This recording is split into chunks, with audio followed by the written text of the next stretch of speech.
የአውስትራሊያ የወጣቶች ብሔራዊ ቡድን ውስጥ ተጫውተህ ነበር። አውስትራሊያ ሄድኩኝ ጊዜ ሁሉ ሰው ያየኝ ነበር። ለመጀመሪያ ጊዜ ከማልና እግር ኳስ የተገናኙበትን እስኪ አጋጣሚ እናንሳ። ልጆችን እንዴት ነው ቢዚ የምናደርጋቸው? ትምህርት ሄዳሉ፣ ከትምህርት በኋላ ምን የኢትዮጵያ ታዳጊዎች ስፖርት ተስፋ እያየንበት ነውና እንዴት ገመገም? ጎበዞቹ የተሳካላቸው ለናሽናል ቲም ይጫወታሉ፣ ለዩሮፕ ሄደው ይጫወታሉ። ዋን ቦል ፋውንዴሽን እንዴት ተመሰረተ? ኢትዮጵያ ላይ ያለው እድገት የኳስ ሜዳዎች መሰራታቸው ለልጆች ኢንቨስትመንት እየተደረገ ሳይ በጣም ነው ደስ የሚለኝ። እንዴት ሄድክ አውስትራሊያ? አውስትራሊያ እየሮጥኩኝ ነው ሄድ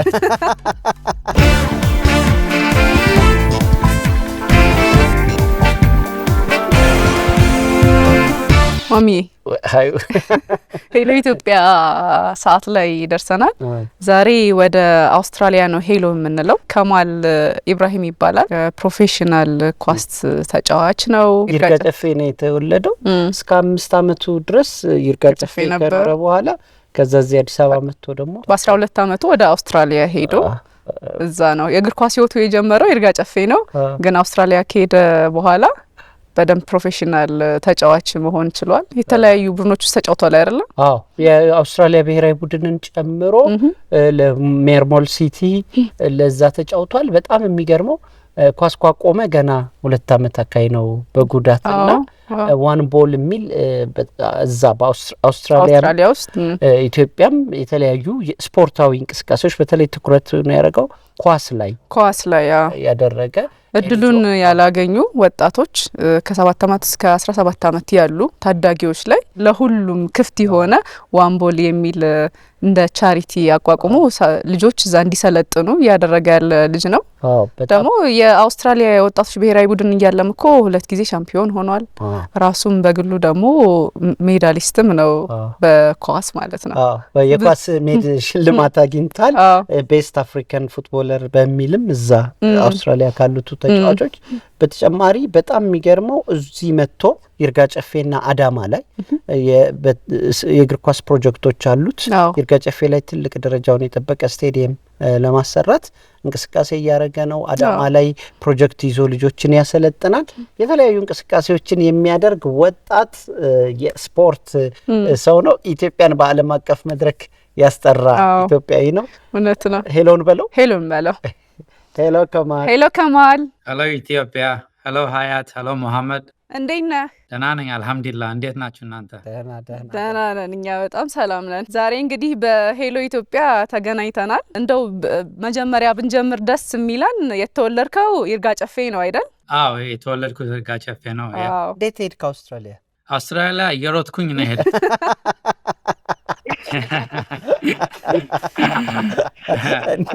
ይርጋ ጨፌ ወደ አውቄና አውስትራሊያ ያው አጎቴ አያቴ እዚህ ይኖር ነበረ ድሮ። እዚህ መጥቶ አውስትራሊያ ሜልበርን የሚባል ሲቲ እዚህ ይኖሩ ነበረ።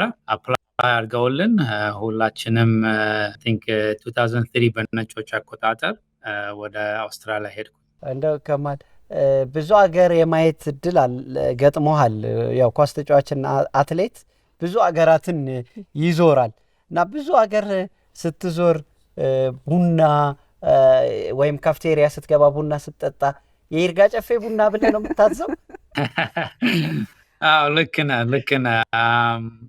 I was lucky ብዙ ሀገሮችን ለማየት ሄጃለሁ።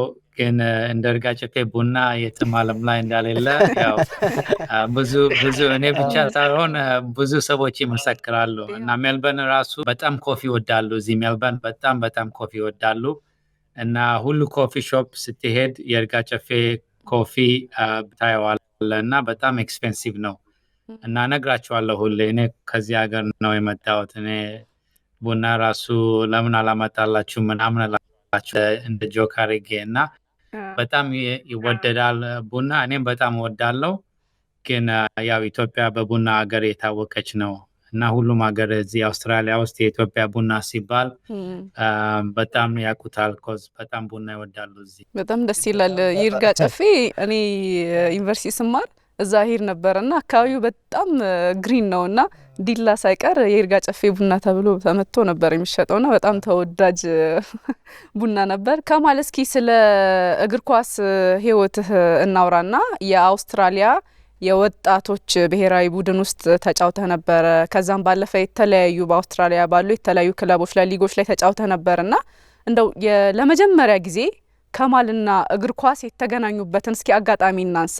ኦኬ፣ እሱን ለመናገር ወደ ይርጋ ጨፌ መመለስ አለብን። ታላቅ ወንድሜ በጣም ጎበዝ እግር ኳስ ተጫዋች ነበረ። እንሽ ያለው ሪሜምበር እሱ ኳስ ትሬኒንግ ሲሄድ እሱን ተከትየው ጫማውን ይዤ ኳሱን ይዤ ሜዳ ሄድ ነበረ እና እናቴ እንደምትነግረኝ ከዛው ነው የኳስ ፍቅር የተነሳው እና ኳስ አቅፌተኛ ነበር ሁሉ ነገር ነው እንደዛ እና ያው ይርጋ ጨፌ በቻልነው አቅም እንጫወት ነበር። አዲስ አበባ ስመጣ ትምህርት ቤት ውስጥም ሰፈር ውስጥም ኳስ ብቻ ነበር የምንጫወተው፣ ሌላ ሀሳብ ምንም ነገር የለንም ነበር። በጣም ወደ ነበረ እና አውስትራሊያ ስመጣ ኦንሊ ኖሞ ኳስ ለመጫወት ፍላጎቴ። ስለዚህ አንድ ክለብ ከቤት ያጠገብ ነበረ እና እዛ ዝም ብዬ ከጓደኛዬ ጋር ስጫወት አንድ ኮች አየኝና ለምን እኛ ጋር ትጫወትም ብሎ የዛ ማታ መጥቶ ለአጎቴና ለአንክሎች የነበሩ እዚህ ለነሱ ነገራቸው። እኛ እንከፍልለታለን፣ እኔ ወስደዋለሁ ትሬኒንግ ቢኮዝ እናቴ መኪናም ወንድሞቼም ገና ነበሩ። አዲስ ስለነበረን ለአውስትራሊያ እንደ አባት ሆኖ ሁሉም ቦታ መውሰድ ጀመረ። እኔም ለእኔም ድጋፊ ማድረግ ጫማም ቢሆን ወይም ሞቲቬሽንም እንደ ሜንቶርም ለኔ ሆነና ከዛ በኋላ ሁሉ ነገር ቶሎ ነው የሄደው። እውነት ለመናገር የኳስ ነገር ወደ አውስትራሊያ ብሔራዊ ቡድን 3 ዓመት ብቻ ነው የፈጀብኝ እዛ ደረጃ ለመድረስ። ኳስ በጣም ብዙ ነገር አሳይቶኛል እና እስካሁን ድረስ ሁሉ ነገር የለመድኩት ላይፍ ላይ ራሱ በኳስ ነገሮች ናቸው ማለት ይችላሉ። የአውስትራሊያ ብሔራዊ ቡድን የወጣቶች ተጫውተሃል። ሌላስ የት ክለብ ተጫውተሃል? የትኛው ቡድን ላይ ነው የተጫወትከው? አዎ፣ ለአውስትራሊያ ብሔራዊ ቡድን ስንጫወት ያው ከሌላ ሀገሮች ብዙ ሀገሮች ሄደናል። ሞስትሊ ኤዥን ሀገሮች፣ ከዛ ዩሮፕም ሄደን ተጫውተናል። ለወርልድ ካፕ ኳሊፊኬሽን ተጫውተናል። ከነ ብራዚሎን ተጫዋቾች ላይክ እንደ ኔይማር፣ ኩቲኒዮ ከነሱ ጋር ተጋል በጣም አሜዚንግ ሜሞሪዝ እና ሌላ ሀገሮችን ለማወቅ የራስሽን እንዴት ከቤተሰብ ተለይተሽ እንዴት መኖር እንደምትቺ ብዙ ነገር ነው የለመድኩት ከአውስትራሊያ ናሽናል ቲም ጋር ሲሄድ። በቡድን ቦታ ደግሞ ሜልበርን ውስጥ አንድ ክለብ አለ፣ ሜልበርን ሲቲ የሚባሉ ለነሱ ለፕሮፌሽናል ክለብ ተጫውቻለሁ። ከዛ በኋላ ደግሞ ሴሚ ፕሮፌሽናል የሚባሉ ክለብ አሉ።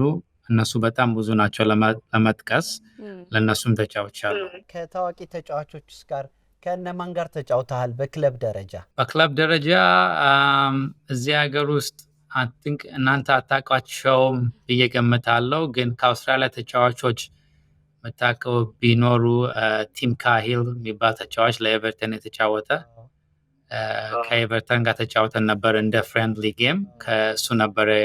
ከእሱ ጋር ተጫውቻለሁ። ሌሎቹም አሉ ናሽናል ቲም የሚጫወቱ የነበሩ በእኔ እድሜ የዛ ጊዜ ከነሱ ጋር ተጫውቻለሁ። አንዳንዶቹ አሁን ሪርገዋል፣ አንዳንዶቹ ስቲል የተጫወቱ ነው። አጠቃላይ እንደው በእግር ኳስ የአውስትራሊያ የወጣቶች የብሔራዊ ቡድን እያላችሁ 2 ጊዜ ሻምፒዮን ሆናችሁ ነበረ። አንድ ጊዜ ደግሞ ከአፍሪካው ብቸኛው ሜዳሊስት ተብለ ተሸልመህ ነበርና የትኛው ቡድን ላይ ነው የተሸለምከው? እሱ በምን አጋጣሚ ነው? አዎ፣ ለአውስትራሊያ የተጫወትኩኝ ያለ ቶርናመንት እንጫወት ነበር ኤዥያን ካንትሪዎች ሄደን። የዛ ጊዜ የመጀመሪያ ለአውስትራሊያ ሲጫወት ነው ጃፓን ውስጥ። እዛ ጎበዝ ተጫዋች ተሸልሜ ነበር። ሌላ ቻምፒየንሺፕ ምናምን አሸንፈናል። ለአፍሪካ ተጫዋች የተሸለምኩት ሜልበርን ውስጥ ከምንጫቸው ሊግ አለ፣ ፕሮፌሽናል ሊግ አለ፣ ከዛ ሴሚ ፕሮፌሽናል ሊግ አለ፣ ከፕሮፌሽናል አንድ ያነሰ ማለት ነው። እዛ ውስጥ ስጫወት ፌረስ ጎሜዱ ለመጀመሪያ ጊዜ ለአፍሪካ ተጫዋች ከ50 ዓመት ሲሰጥ ለእኔ ነበር የተሰጠው እና የዛ ጊዜ በጣም ኦፍኮርስ ለፋሚሊም ለእኔም ኩራት ነበረ። ይርጋ ጨፌና አዳማ ላይ በዋን ቦል ፋውንዴሽን ብዙ ስራዎችን እየሰራ እንደሆነ መረጃዎች አለንና ዋን ቦል ፋውንዴሽን እንዴት ተመሰረተ? ምን እየሰራ ነው? ምን አቀዷል? ከኋላ የምናየውን ፎቶ ይርጋ ጨፌ ይመስላል አይደል ከማል? አዎ ልክ ነሽ። የይርጋ ጨፌ ፎቶ ነው። ያው ይሄን እንደምታዩት ኳስ በፕላስቲክ እንሰራ ነበር እንደዚህ እና ኢትዮጵያ ያው አይ ቲንክ ለ4 ዓመት በየአመቱ መጥቻለሁ። ዋን ቦል የሚባለው አንድ ኳስ ስሙን ኦርጋናይዜሽኑን ስመሰር ሀሳቡ አንድ ኳስ የሚል ሀሳብ የመጣው ከይርጋ ጨፌ ነው። ይርጋ ጨፌም ሆነ አዲስ አበባም ሆነ እንደምታውቁት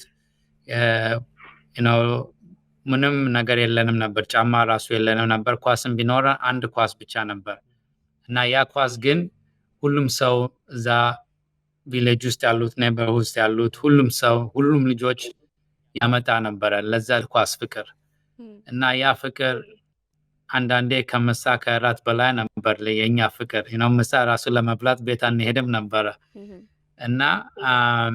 እና በጣም ፓወርፉል ነገር ነው ኳስ ማለት። ዓለምን ሁሉ የወርልድ ካፕ ስታዩ ራሱ ያቺ አንድ ኳስ ለመጫወት ሁሉ ኔሽን ይመጣል። ያችን ዋንጫ ለማሸነፍ ሀገር ሁሉ ይነሳሳል እና ዋን ቦል ኳስ አንድ ፉትቦል በጣም ፓወሩ ስላለው እኔም እንደዛ አይነት ኮሚኒቲ ክሬት ለማድረግ ስለፈለኩኝ ልጆችን ሙስሊም ሆነ ክርስቲያን ሆነ ነጭ ሆነ ጥቁር ሆነ አውስትራሊያ ውስጥ አንድ ኳስ ሁላችንም ዩናይት እንደሚያደርግ ለማሳየት በዛ የተነሳ ነበረ የጀመርኩት። ከዛ ግን ስቀጥል ያው ሜልበርን አውስትራሊያ ውስጥም ሆነው ልጆች ኳስ በጣም ኤክስፔንሲቭ ነው። አውስትራሊያ እንደ ኢትዮጵያ እንደ ዩሮፕ አይደለም። ለመጫወት በጣም ብዙ ብር ነው መክፈል ያለበት እና እናትና አባት በጣም ተቸግረዋል ልጆችን ለመውሰድ። ስለዚህ ዋን ቦል ኤንጂኦ ክሬት ሲያደርግ እነዚህ ልጆችን ለመርዳት ነበረ እና በጣም ጥሩ እየሄደ ነው አሁን። ግን ሀሳቤ ደግሞ ሁሌ እኔ ኢትዮጵያ ነበር ቢኮዝ ልጆች ኳስ እንዴት እንደሚወዱ ኢትዮጵያ አውቃለሁ። ብዙ ኢኩዊፕመንት እንዳሌላቸው ግን ፍቅራቸው ማንም እንደማይበልጣቸው እኔ እዛ ስለነበርኩኝ እና በቻልኩት አቅም ሲሄድ ይርጋ ጨፌ ሄጄ የተወለድኩበት ሀገር ሄጄ አየው ከልጆች ጋር ተጫወትኩኝ። በጣም እኔ ምን አይነት ስሜት እንደተሰማኝ ልገልጽ በጣም ነው ማልችለው። ግን እስካሁን ድረስ እንደዛ ይጫወታሉ እና ሀሳቤ ያው ትንሽ ነገር ነው የወሰድነው። ግን ሀሳቤ በጣም ብዙ ነገር ማድረግ እንደምፈልግ ነገርኳቸው። ከዛ ሀሳብ ውስጥ ሜዳ ለመስራት ለነሱ ሲንቴቲክ አርቲፊሻል የሆነ ሜዳ እዛ ለመስራት እና እሱ ጊዜ እንደሚፈጅ ነገርኳቸው። ሁሉ ነገር ጨርሰናል። ሜዳውን ለመስራት ፕላኑ ስንት ብር እንደሚፈጅ ሁሉ ነገር ጨርሰናል። ግን ትንሽ ጊዜ እየወሰደብኝ ነው ብሩን ለማሰባሰብ እና አዳማ ደግሞ አንድ ስፖንሰርሺፕ አግኝቼላቸው ሲሚላ እዚህ ለነሱ ለ3 ዓመት እየረዳናቸው ነበረ። ነገር ግን ከዚህ በላይ ለመርዳት በጣም እችላለሁ። ኮዝ አውስትራሊያ በጣም ብዙ ነገር አለ እዚህ። እስካሁን ድረስ በጣም ብዙ ዶኔሽን ሰብስቤ ቁጭ ብሏል እዚህ አውስትራሊያ እና እሱን ለመላክ ለነዚህ ልጆች አሁን መንገድ እየፈለግን ነው። ማንን ነው ማነጋገር ምንችለው? ይሄ ዕቃ እንዴት ነው ሄዶ ቀጥታ ወደ ልጆቹ ወደ ይርጋ ጨፌም ሆነ አዳማም ሆነ ሌላ አካዳሚዎችን ቢኖሩ እንዴት ነው ለነሱ ይሄን ዕቃ ማድረስ ምንችለው የሚለውን ጉዳይ እየፈለግን ያለ ነው። አሁን አንተ ሁለቱንም ሀገር አይተሃል፣ ሌሎችም የአውሮፓና የኤዥያ ሀገሮችን አይተሃልና የኢትዮጵያ ታዳጊዎች ስፖርት ተስፋ እያየንበት ነውና እንዴት ገመገምከው? 4-5 ጊዜ ኢትዮጵያም ስለተመላለስክ። አዎ በጣም አሪፍ። ኢትዮጵያ ላይ ያለው እድገት የኳስ ሜዳዎች መሰራታቸው ለልጆች ኢንቨስትመንት እየተደረገ ሳይ በጣም ነው ደስ የሚለኝ። በጣም ቢኮዝ ይሄ ዋና የሚያስፈልግ ነገር ነው እና ከነዚህ አዳጊዎች እርግጠኛ ነኝ የኢትዮጵያ ብሔራዊ ቡድን እየጠነከረ ነው የሚሄደው። ስለዚህ ይህንን ሳይ ስመጣ እኔ በጣም ነው ደስ ያለኝ። ሰው ሲነግረኝ ሜዳ እኮ እዚህ አለ እዛ አለ ሲሉኝ በጣም ነው ለውጡ በጣም ብዙ ለውጥ። እንደው ከዚህ ጋር ተያይዞ እኔ አሁን ስዞር በየቦታው በርካታ የስፖርት ማዘውተሪያ ቦታዎች ተሰርተው አያለውና የነዚህ የስፖርት ማዘውተሪያ ቦታዎች መሰራት ለእግር ኳስ እድገት ለውጥ አለው ትላለህ? አንተ ውጭም ብዙ ስፖርት ማዘውተሪያዎች ስለምታውቅ። በደንብ አንደኛው ለስፖርት መስራት ለነሱም በጣም ጠቃሚ ነገር ነው። ዌዘር ለሄደው ለናሽናል ቲም ተጫወቱ አልተጫወቱ ስፖርት በጣም ጠቃሚ ነገር ነው ለልጆች። እነሱን ቢዚ ማድረግ ወደ ስፖርት ትኩረት እንዲኖራቸው ለነገሩ ሱስ ውስጥ እንዳይገቡ ይሄ ዋና ነገር ነው እና ይሄንን ነገር ካሌላቸው ይሄ ነገር በጣም ኤክስፔንሲቭ ሆኖ ፓረንቶቹ እዛ ሄደው ልጆቻቸውን ማመስገብ ካልቻሉ የግድ ልጆች ሌላ ነገር የሚያስደስታቸው ነገር ረቱ ይችላሉ እና የዚህ ሀገር ትኩረት እሱ ላይ ነው። ልጆችን እንዴት ነው ቢዚ የምናደርጋቸው? ትምህርት ሄዳሉ፣ ከትምህርት በኋላ ምን ያሉ ዙረት ነው የሚሄዱት። ኦኬ ወይም ስፖርት ይሰራሉ እና ሜዳ ካዶች መጫወታቸው አይቀርም። ስለዚህ ልጆቹን ወደ ኳስ ብቻ ሳይሆን ኤኒ ስፖርት ለልጆች ጥሩ ነው።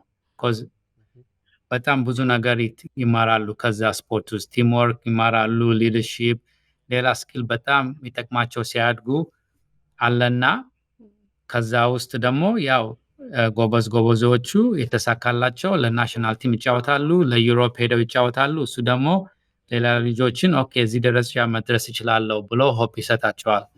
እና ሁሉም ልጆች ላይ ኢንቨስትመንት ማድረግ ማለት ማይጎዳ ነገር ነው። ሁል ጊዜ ለሀገሯ ሰክሰስፉል ነው።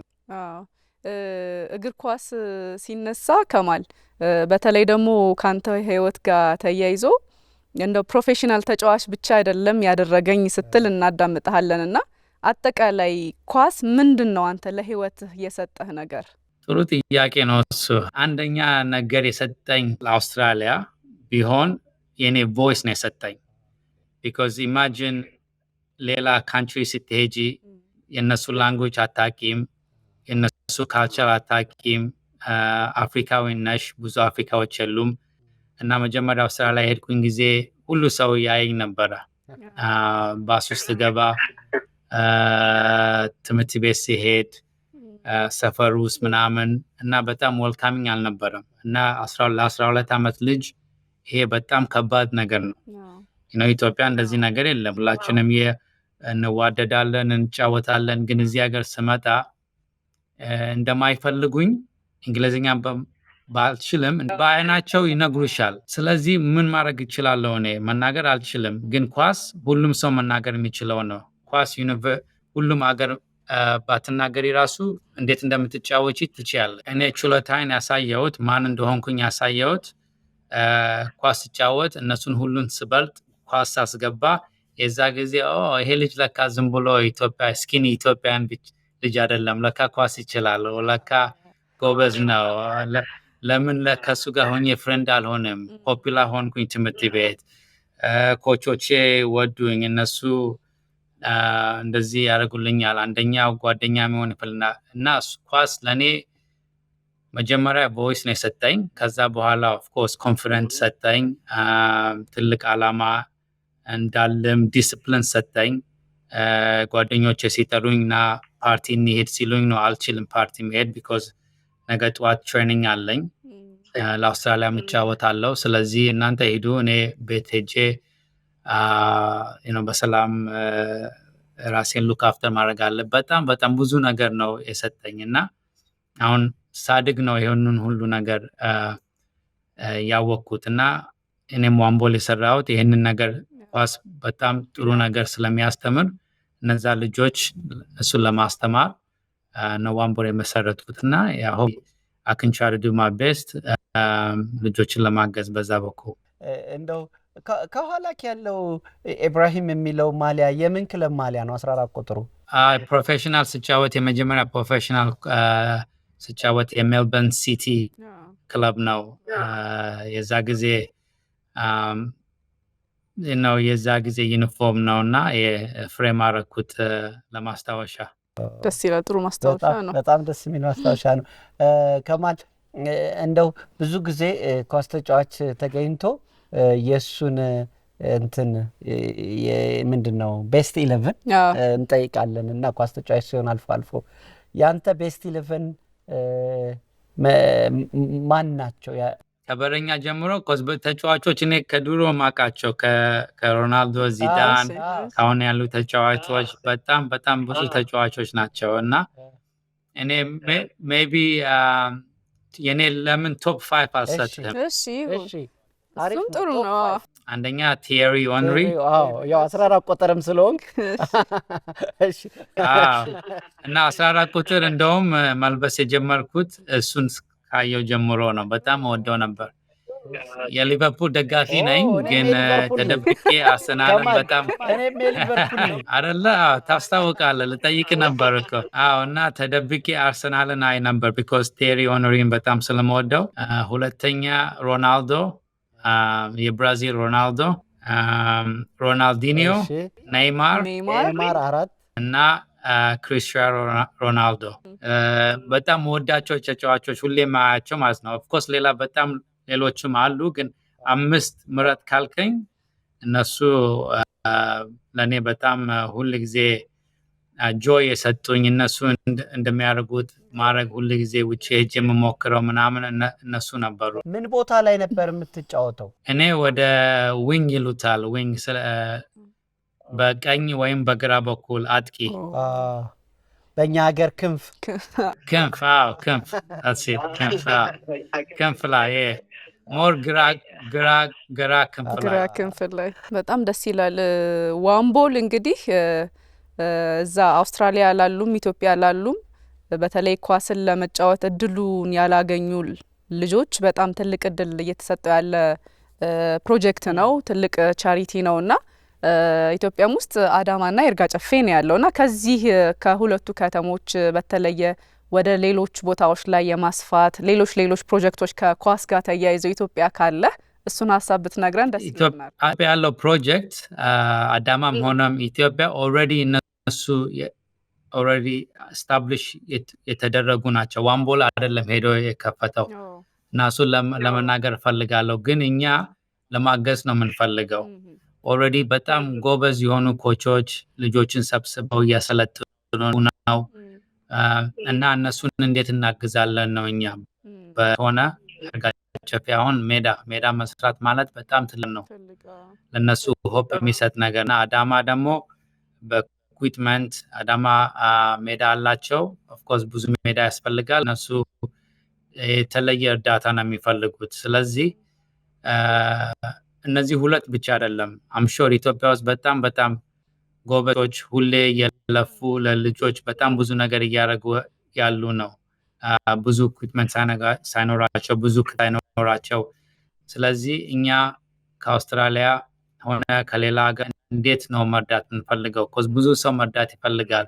ለነዚህ ኮቾች ለነዚህ አካዳሚዎች እኛ ለማገዝ ሁል ጊዜ ልባችን ክፍት ነው። እንደ ከማል እግር ኳስ ካቆም 2 ዓመት አለፈ በጉዳት ምክንያትና ስፖርተኛ ሁሌ ጧት ተነስቶ ትሬኒንግ የሚሰራ የሚሮጥ ሰው ትንሽ አይከብድም ከኳስ ተለይቶ? አሁን ምን ትሰራለህ? ልክ ነህ። ሁለት አልተጫወቱኝ። አሁን ትንሽ ኢንጁሪ በዛብኝ እና ዋምቦልም ኤክስፓንድ የሆነ ስለሆነ ኦልሞስት ፉል ታይም ጆብ ሆነ ዋምቦል። ስለዚህ እሱ ላይ ፎከስ ማድረግ ጀመርኩኝ። ግን ሁሌ ጊዜ እጫወታለሁ ከጓደኞች ጋርም ሆነ ከልጆች ጋር እጫወታለሁ እና ኳስ ካልተጫወትኩኝ ደግሞ ሌላም ሆቢ አሉኝ። እኔ ጂም እወዳለሁ፣ ቴኒስ እጫወታለሁ እና ቁጭ ብዬ ስፖርት ሲናፍቀኝ ምናምን ኳስ ባልጫወትም ሌላ ነገሮች ያደርጋለሁ። እና አሁን ደግሞ ሞ ፓሽን እኔ ልጆች ሲጫወቱ ማየት ከነሱ ጋር መጫወት። ኢትዮጵያ ስመጣ አሁን መንገድ ላይ ኳስ ሲጫወቱ ካገኘው ልጆች ከነሱ ጋር ሄጄ እጫወታለሁ። በጣም ነው ደስ የሚለኝ ልጆች ሲጫወቱ ጆይ ሲያደርጉ እነሱን እንዴት እኔ ኮች አድርጌ ሜንቶር አድርጌ ባለኝ አቅም ለመርዳት እሱ ነው አሁን ፍቅሬ። እና ኳስ ባልጫወትም ኮምፒቲሽን እሱ ፍቅር ወደ ኮች እና ወደ ሜንቶር ተቀይሮ በጣም ደስ ይላል። ከማል እንዳንተ አይነት ሙያ ያላቸው በተለያዩ ዓለማት ባለሙያዎች አሉ በተለያየ መንገድ ስፖርትን በሌላ መስክ ላይና እነሱ ባለሙያዎች ወደ ኢትዮጵያ መጥተው ሀገራቸውን በሙያቸው እንዲያገለግሉ ምን ትላለህ? አዎ ልክ ነህ። ምን እላለሁ እኔ አንደኛ መፈለግ አለባቸው ሄደው እንደዚህ ሀገራቸውን ለመርዳት። ሁለተኛ ደግሞ አገሩ ደግሞ እንደዚህ አይነት ሰዎች እንዲመጡ ለነሱ ቀላል ማድረግ አለባቸው። ግን I think ኳስ ባደገ ቁጥር ኢትዮጵያ ውስጥ ኮቾቹ ራሱ እያደጉ ይሉ ኮቾች ኳስ በሰለጠነ ቁጥር ውጪ ያሉ ተጫዋቾች እዛ ሄደው ኢንቨስት ማድረግ ይፈልጋሉ አካዳሚ ወይም ሌላ ኮቾቹን ለማምጣት። ስለዚህ ኦልሬዲ ይሄን ትራንዚሽን እያየው ነው እና እኔ የምለው ነገር ቢኖር እሱን ነው። በጣም ደስ ይላል። ዛሬ ስላገኘንህ ስላወራንህ በጣም ደስ ብሎናል። ኢትዮጵያ ስትመጣ ደግሞ ቆንጆ ቡና እንጋብዝሃለን። ኢቲቪ ግቢ ውስጥ ምርጥ ሜዳ አለ። ግማሽ ከቡድኖች ጋር ሰምቻለሁ። ቴኒስም አለ፣ ባስኬትቦልም አለ። በጣም እናመሰግናለን ከማል። ኢንሻአላህ እኔም በጣም አመሰግናለሁ። Thank you for inviting me and letting me share my story. እና ቡና እስከመጠጣ ድረስ ጓጓለሁ። የይርጋ ጨፌ ከሆነ ደግሞ በጣም እጠብቃለሁ። እናፈላለሃለን። እንዳታስብ። ቆንጆ ቡና። እሺ እናመሰግናለን። ቻው ሀያት፣ ቻው መሐመድ።